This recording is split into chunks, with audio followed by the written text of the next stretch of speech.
Takulandirani ku AMTV Malawi kuchimake kwa nkhani zenizeni. Ngati nkhani imeneyo kuno kulibe, dziwani kuti nkhani imeneyo ndi yabodza. Osali within 30 days koma mwina 360 days ndiye kuti chaka chathunthu, kapena 180 days ndiye kuti miyezi 6. Mukatero zidatithandiza motere mpaka datuma vanthu amagulu osiyanasiyana kuwatuma kuti takafufuzani anachita mwa mtundu wanji. Ndaitana vanthu osiyanasiyana m'Malawi muno, amabanki wonse, even apia anokima ndiwena, tabwerani kuno tigwirizane pali nkhani iyi ine naganiza zakuti. Ndaitana atsogoleri oyimirira vanthu awo chifukwa chakuti adavoteredwa nkuwafotokozera pali nkhani iyi titani, nchifukwa ika padali kusintha malamulo kuti tikhale ndi both system zokhazikika m'Malawi muno zomaodera mafuta, government to government plus yoyambayi yakuti imene inalipo ya open tender system. Izi tunkufunafuna kuti tipeze mayankho, ndiye mutibuze zimene inu mukhoza kuchita kuti tikonze koposera pamenepa ngati zimenezi sizikukhala. Tangoziyamba kumene sizinakhazikikeso mpang'ono pomwe. Kuti wena apeze forex, tufuna kuti titere ndalama zonse zimene tikumabweza zapweteka Malawi, zapweteka tonse chifukwa chakuti tiyenera kutolera ndalama za nkhani koposa mmene kwacha yathu ikuchepa mphamvu kusiyana zimene tikadatolera pa nthawi iyo. Nchifukwa yake level ya ngongole yathunso ikukwera mtundu wonse. Ndiye titani nchifukwa yake tufunafuna zimenezi. Zinazi timakambirana ngakhale pa regional level, ngakhale pa AU level, kuti kodi titani chifukwa vuto la ku Malawi likhoza kukhala isolated koma pena ndi pena zikhoza kuthandiza nanso ndi mavuto ena kwina. Nkhani yakuti chaka chatha vula idavuta inativuta kwambiri kwathu kuno, koma kwina idavuta chifukwa chakuti mphamvu ya magetsi mwachitsanzo imadalira madzi oyenda mu Zambezi. Zambezi adapwerera vuto linali limenelo. Nchifukwa yake maiko wena ngakhale load shedding ndi maola akuluakulu ochuluka kusiyana ndi kwathu kuno. Tuthokoza chifukwa chakuti kuno zina ziyendako koma sizili bwino, anthu akulira chifukwa zina sizikuyenda bwino. Tiye tipeze mayankho tonse amene tikukonda dzikoli kuti tipite bwanji patsogolo, tichite prioritize chiyani zakuti achinyamata wenano chifukwa chinaso cholinga chimenechi chakuti nkamva maganizo anu ndinene kuti koma uyo ndi uyo akhoza kuthandizira pa maganizo akuti ife akuluakulu zulipo mboneza. Nchifukwa yake tumachezawa tinatero kuti akhalepo.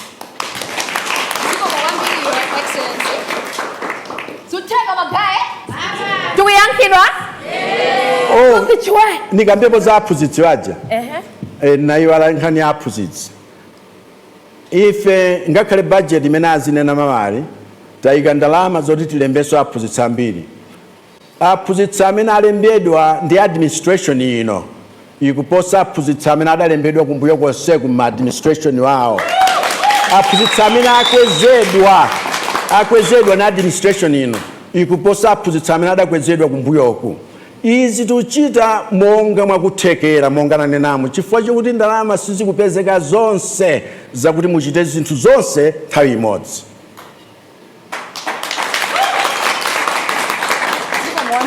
Ziko mwambile apule zutheka magaye zutheka tutsatila tili nkati tili mtika bobo. Okay, ndingofuna ndikumbutse so anthu amene akuonera pa social media masambatho anchezo osiyana kuti izizi siza okhaokha achinyamata 150 amene ali munomo, komanso inuyonso mukhuzotenga nawo gawo pa Facebook, pa X, mukhuzotenga so nawo gawo. Yes, talking of X, pali Fuso, I see Benjamin and Donny mwagamba nditu zokuti mufuna nditu mutafusa mafuso.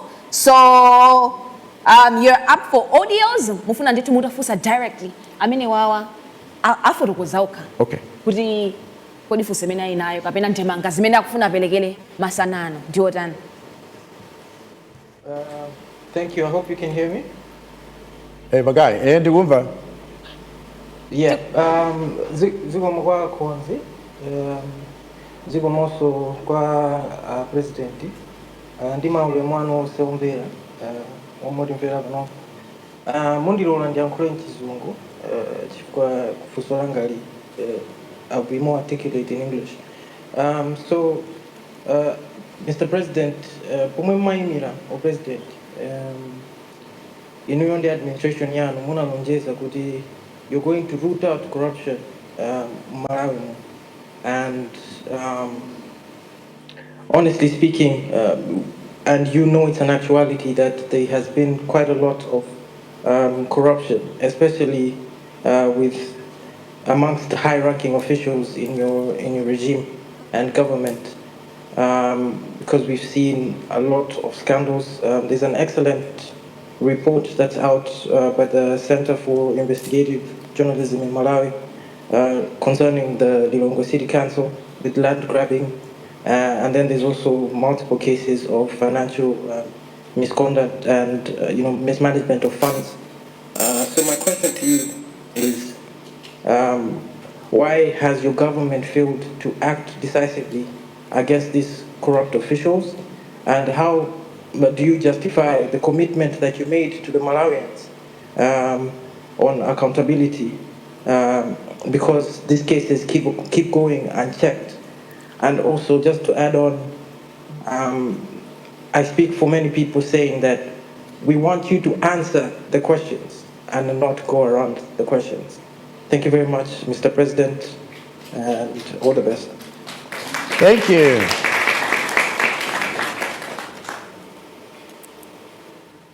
Nkhani ya corruption. Akuti mudanena kuti mufuna muthane ndi corruption. Zikutheka bwanji kuti high ranking officials sakukhala answerable.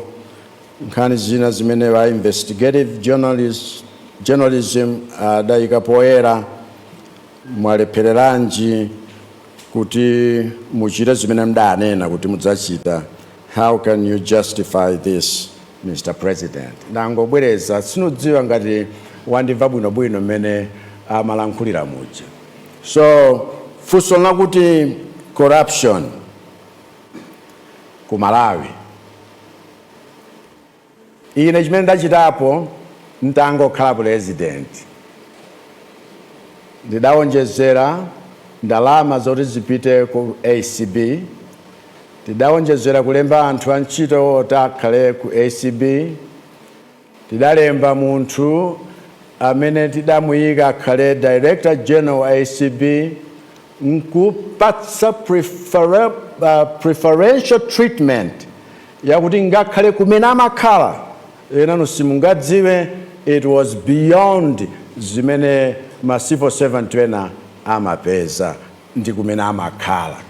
Cholinga gwirani ntchito, ndenanena kuti kukhale in total independence yakuti muchite zimenezo.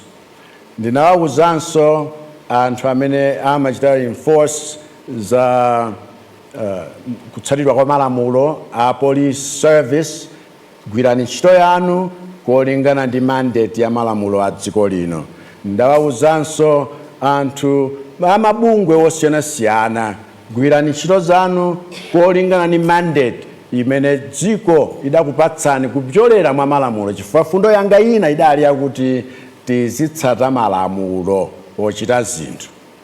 Ndiye zidaoneka kuti simukuchita bwino. Zina azitu kuti wena azinena nchifukwa chakuti right ikuunika kuti tsono zionekere poyera.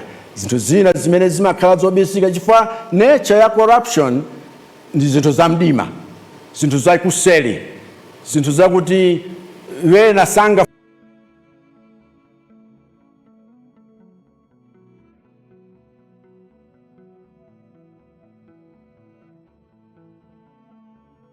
fune kuti ayimitse mpaka naso dachita kulola kuti parliament isinthe malamulo pakuti zinthu zina zisamachite kuima pa wina wake, koma ACB ikhale ndi right yoti ikhoza kuchita prosecute nkhani mmene zilili. Ndiye ndikuwuzeni kuti mukayamba nkhani ngati imeneyi imakhalanso ndi wena amene safuna kuti ipitilire bwinobwino, basi mukapeza kuti akuononga ma evidence nisaizi yaona kuti akapita ndi nkhani ku polisi kapena ku court izikaoneka kuti umboni wake uli kuti. Chifukwa ku court it's not emotion, it's evidence. Ku court sizongona kuti uyu ali corrupt, ku court nza kuti tipatseni umboni wake. Kutsata malamulo kumakhala ukhozo nena kuti ndi advantage. Ndiye tere kupanopa lamulo la whistleblowing lija linofunika kuti litsatidwebe kuti liyikidwenso. Ingakhale lifestyle audit ndifeyo tutupanga zimenezi kuti pakhale manual yake. Manual inabwera ku cabinet nkuze nkoni zina nkuona kuti yangotenga civil servants kuti audit ikhalenso ndi wena wonse, chifukwa wenawo kuti akhale corrupt amakhalanso corrupt ndi anzawo. Ndiye mpofunika kuti ikhale generic kuti tiziona kuti kodi chuma ichi mwachita nazo izi mwachitenga kuti, chifukwa mujananenera wina yapa tudziwa salary yanu, koma mukakhale ni property ya mtundu umeneyo kuzemba kwina kumachitika chifukwa chakuti malamulo wake ali kuti. Tinavutika ife kuno. It's a different issue, koma by way of example. Tinavutika kuno titayika maliro anthu nthawi ya Cyclone Freddy.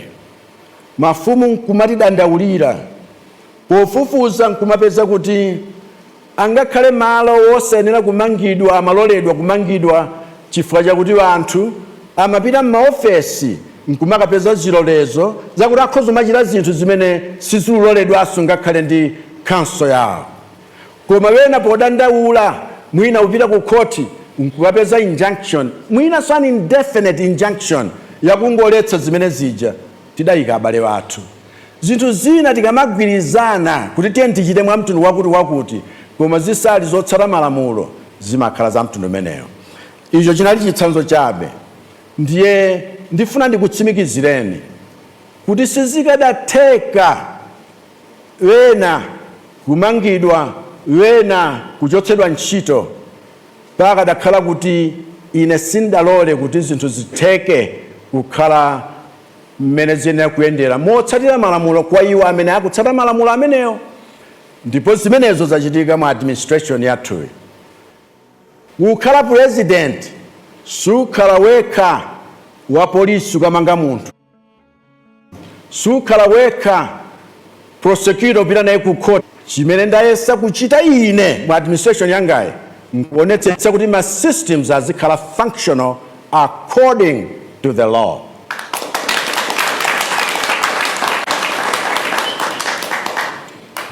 Alright, tisanapita ku audience, tudzazo kuti audience muli ndi mafunso.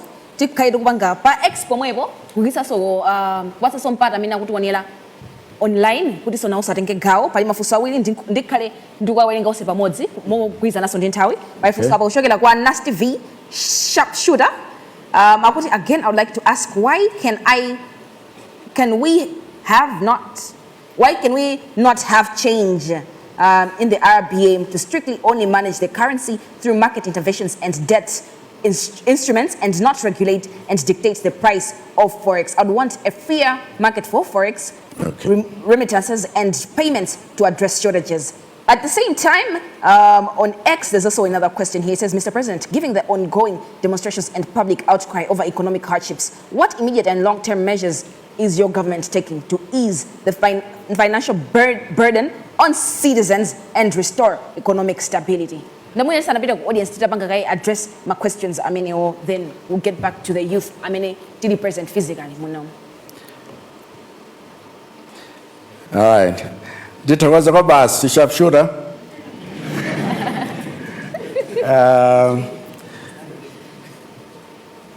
RBM ndima regulation. Central bank ndimene imachita regulate mabanki wonse.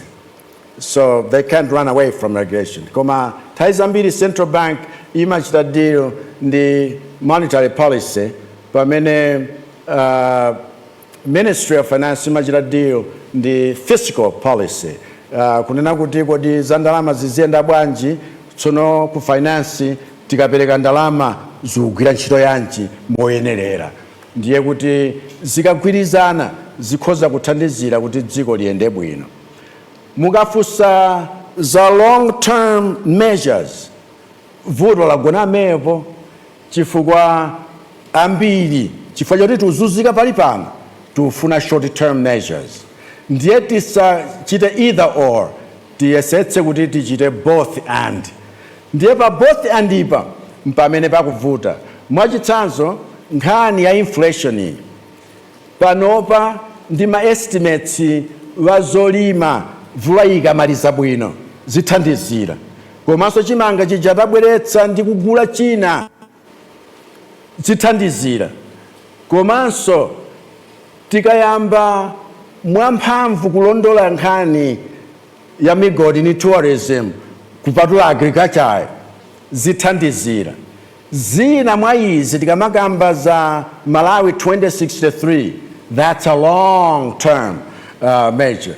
What do you do in the first implementation period yoti tifike 2030? Koma nanga 2030, that's a long time to go. Muja dachitira launch muja timakamba za kuti kuli 10 years, kuli zaka zingapo. Koma nanga panopa nchifukwa zimakhala broken down to a yearly appropriation yakuti tichite chani chaka chilichonse, tichite chani mwezi uliwonse, kuti tikukolola mwamtundu wanji tupeza mwamtundu wanji.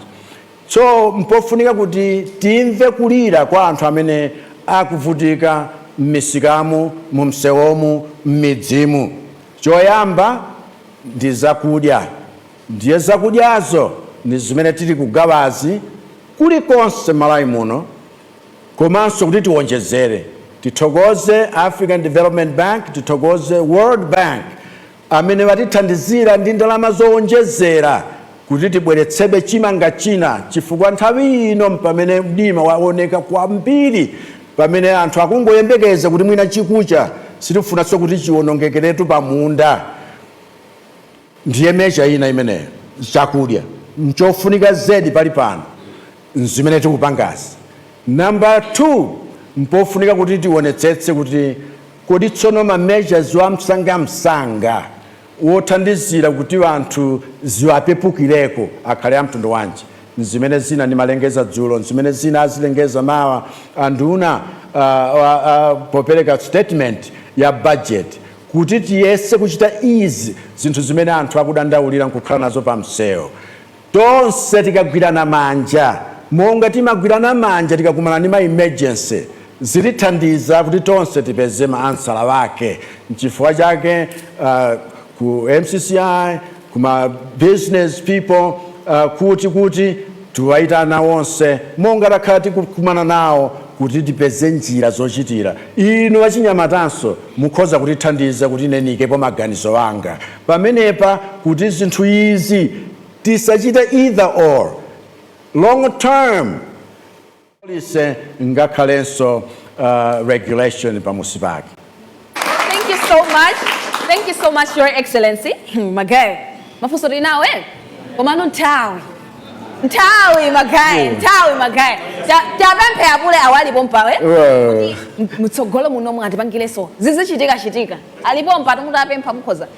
Tukufuna magawo ma platform ngati amenewa? Azipangapange. Chifukwa nthawi 2 hours zikuchepa uzoneka zokuti monga mukuonera, Your Excellency, the youth do have a lot of questions there. I can see that. But we have time constraints. So malinga naso ndi nthawi pakadali panopa mutilole titseke gawo ili la mafunso lokale. Panopa tipange address ndi His Excellency the State President of the Republic of Malawi, Dr. Lazarus Makatha Chakwera. Adipatse ma closing remarks tisanapite ku segment ina ya Sona for the Youth. Youth the Chwe! Zikutega magaye! Zikutega? Wow. Yankani mbali anu ndikumva zosiyana zikutega? Uko zikutega? Aba zikutega? Okay. Uko zikutega? Apa zikuteka? Over to you, Your Excellency. Abange na address Achinyamata. Amene ali muno komanso amene akuonera pa ma social tsamba za mchezo zosiyana-siyana pali X, pali Facebook, pali tidzonso ena kuonera pa MBC komanso masamba a mchezo osiyana-siyana. So over to you, Your Excellency. Macheza awiri tachitawa kulilongwe kuno ku Blantyre aonetseratu kuti mayouth apa Malawi muli ni chidwi chofuna kuti Malawiyu asinthe atukuke. Mwemwe maganizo anu amene mukupereka maganizo akuti apa tililipa palibe akukondwa napo, ndipo mpofunika titasintha, koma osati kusintha kuti zionongekere ayi, koma kusintha kwakuti zikhale bwino tipezeko mpumulo. Simomwemuna? Ndiye ndifuna ndikuthokozani mwapadera chifukwa cha mtima umenewo, chifukwa mtima wokwiya ndi status quo ndi mtima umene umasinthitsa kuti status quo ikhale ina. Zimenezi zimene ndifuna ndikuyamikirani nonse amene mwalankhula za kukhosi kwanu. Uku nkumene tikhoza kunena kuti tikamati macheza, it's not talking down at someone kapena kupyesha maganizo a munthu wina, koma kumulola kuti anene zinthu zimene zikhoza kupindulira nonse pamudzi pano. Ndipo mudzi wathu uno wa Malawi umene timati kwathu ku Malawi, tiyeni tiutenge ngati mudzi wofuna kusamalira, wounyadira, ndipo ni mudzi umene tikhoza kusunganamo ndi kulelana tonsefe tikakhala ndi mtima wofunirana zabwino wina ndi mnzake. Next week tikhala ku Mzuzu, machezanso ngati amenewa ndi mayouth amu Green City ndi madera wozungulira kumpotoko pamali chifolo pano tikakhalira ku Grand Palace Hotel. Koma ena nonse mudzatsatire macheza amenewo pa Facebook ndi pa X Spaces.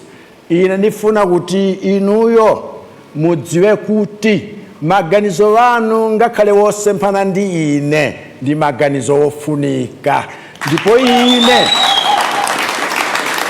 ndimalandira maganizo contrarian views chifukwa moyo wanga wonse nzimene zandithandiza kuti ndikhale pamene ndilili pano mwachisomo cha Mulungu.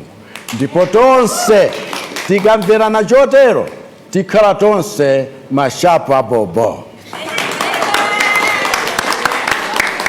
Muyende bo and all the best. Osayiwala kupanga subscribe ku channel ya AMTV Malawi.